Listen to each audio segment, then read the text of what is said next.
Are you broke but want to switch to PC gaming? I was always afraid to make the jump because of the high entry cost. From expensive monitors to the systems required to run them, it's a bit of a risk. What if I told you that it doesn't need to be? What if I told you this system runs games at over 100 FPS? Now what if I told you this entire setup costs less than $600?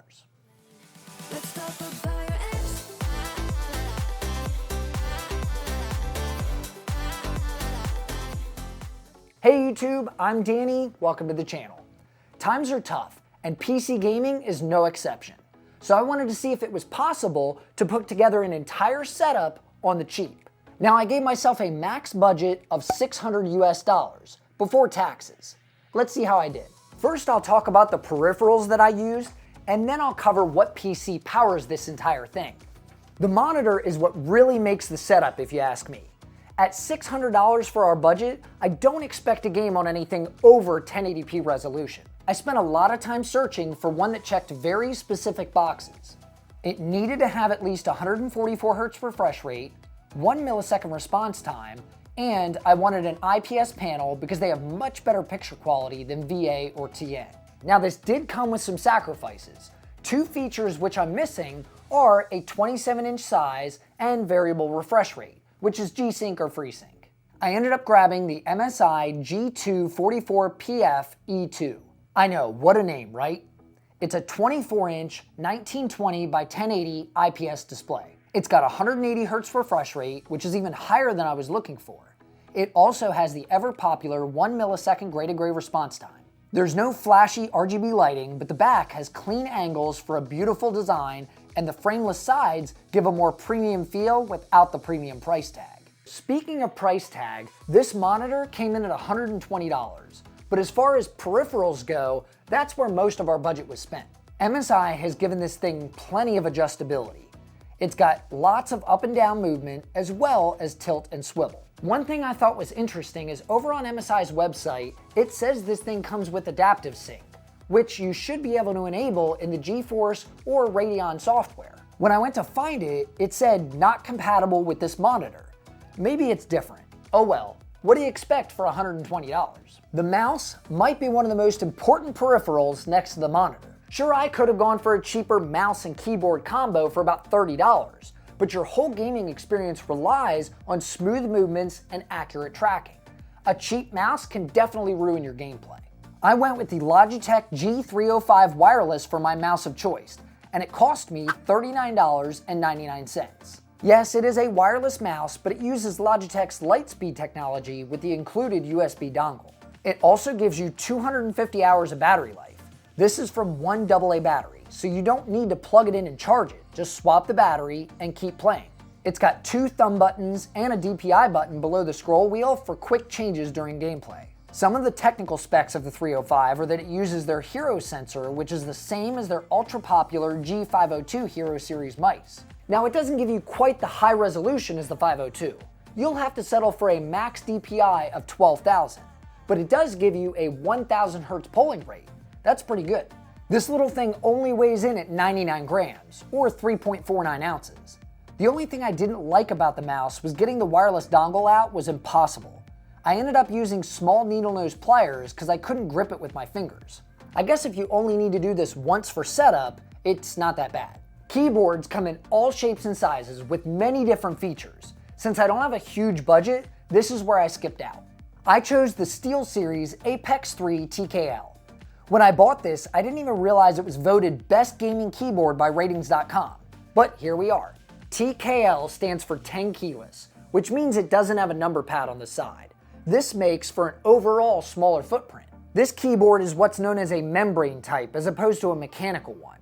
This just means it uses a thin, flexible membrane beneath the keys. When a key is pressed, it pushes down on the membrane, which contacts a circuit below, registering the keystroke.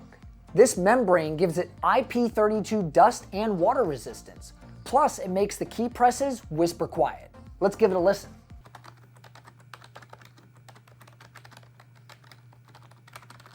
SteelSeries makes high quality products, and the Apex 3 is no exception. It has thick rubber feet on the bottom to add some tilt, and they include channels on both sides to route your cable left, right, or center. It's also got a clickable volume roller, media key, and 8-zone RGB illumination controlled through their SteelSeries engine software. I bet you're wondering what this thing costs. I would have guessed $50 to $60. Nope, I picked this thing up on Amazon for $35.50. I debated on grabbing a headset for this one because technically you don't need one to play, but I couldn't call this a complete gaming setup without one. I grabbed the SteelSeries Nova 1. It's one of their older models, but that doesn't stop it from being any less impressive. It's ultra lightweight and comes with soft ear cups. There's 4 points of adjustability with the Nova 1 using an elastic headband. They have a mute button and volume knob on the left ear cup, and a 3.5mm input jack. The microphone is also located on this ear cup, and it's retractable, so if you don't want it, you can just push it back in. And it sounds pretty great too.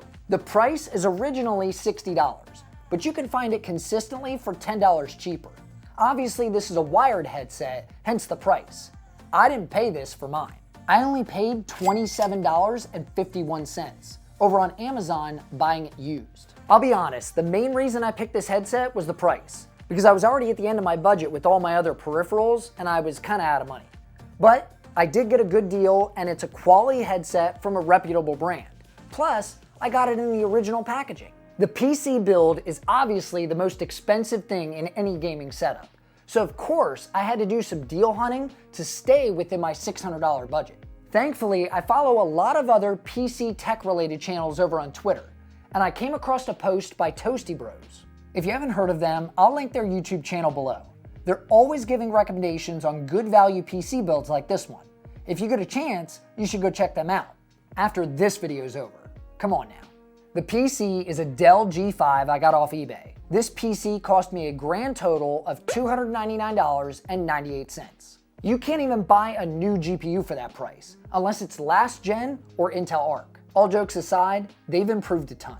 This PC is rocking an i3-10100. It's a 4-core 8-thread CPU with a max boost of up to 4.3 GHz. It also only has a 65-watt TDP, which means it doesn't need powerful cooling. The crown jewel of this system is the fact that it comes with an AMD Radeon RX 5700. This is the non-XT variant, but still comes with 8 GB of VRAM.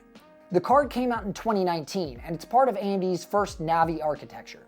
The launch price for this GPU was $350, so picking up an entire system with one included for less than the cost of the original card seems like a win to me. Some other components in the system are one 8GB stick of RAM, a 1TB Toshiba hard drive, and a 500-watt 80+ platinum rated power supply. Once I received the system, I was going to power it on and install some games for testing, but I didn't even get that far because I failed to realize how far we've come from spinning disk drives. I simply can't do it anymore. Hopping on Amazon, I purchased an SSD and more RAM. The SSD is for my operating system, and it's the TeamGroup MP33. This is an M.2 NVMe SSD, which means it attaches to the motherboard directly. This provides power and data transfer through one connection. I went with a 512 gig storage size because it only cost me $37, and once again, cost. That and the system already has a 1TB hard drive in case I want to store some games, even though it is super slow. I decided to install all my games on the SSD. It was very easy to install too. I just popped it onto the motherboard, screwed it down with the included screw that comes with the SSD, created a bootable Windows install media, which you can find tons of videos on the internet for, and then installed Windows onto the computer. I didn't even need to reactivate Windows. It was already good to go. Adding RAM was the second most important thing on my list of parts for this PC. TeamGroup came to the rescue again with their T-Force Vulkan Z 16GB kit at 3200 MHz. Yes, I could have just purchased one more 8GB stick, but at $36, there isn't a better option. The downside is this motherboard has no overclocking feature to run the RAM at its advertised speed, so you're stuck at 2400 MHz. Again, cost. There are plenty of things that you can upgrade on this PC down the road. If this was my personal setup, I'd probably go for a better processor like an i7-10700. That'd be a great drop-in upgrade. You could also add more RAM or storage if you like, or maybe even a better GPU, as long as it doesn't need more than 2 8-pin power connectors and 500 watts, because that's all you've got in this power supply. If you're thinking about buying something like this at home and you want a video on how to upgrade the PC, let me know down in the comments. If there's enough interest on it, maybe I'll make it happen. That's everything in my setup. I bet you're wondering what kind of performance this thing has. Why don't we show a few benchmarks?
I told you, you don't have to spend a fortune to game on PC in 2024. It's a common mistake that you need the greatest and best hardware or the high-end name brand peripherals to have a good experience. That's simply not true. I enjoyed this setup a lot, and if I didn't know what it cost, I would have guessed double what I paid. Speaking of, let's look at our total costs. We've got the Dell G5 coming in at $299.98. Required upgrades costing $72.98. Then we include the monitor, keyboard, mouse, and a headset, bringing the grand total in right under budget at $595.95. Now, I didn't include sales tax in any of these numbers because everyone's got different amounts for this. Some states don't even have it. My goal was to prove that it could be done for relatively cheap, and I think I've accomplished that. If this video helped you in making a purchase, or you're gonna follow this exactly because you only have $600 to spend, do me a favor and give it a like to let others know about this awesome guide. And if you're thirsting for more budget PC gaming videos, you'll find some right here because this video's all wrapped up. And as I always say, I'm Danny with Danny's Tech Channel, and I'll see you in the next one.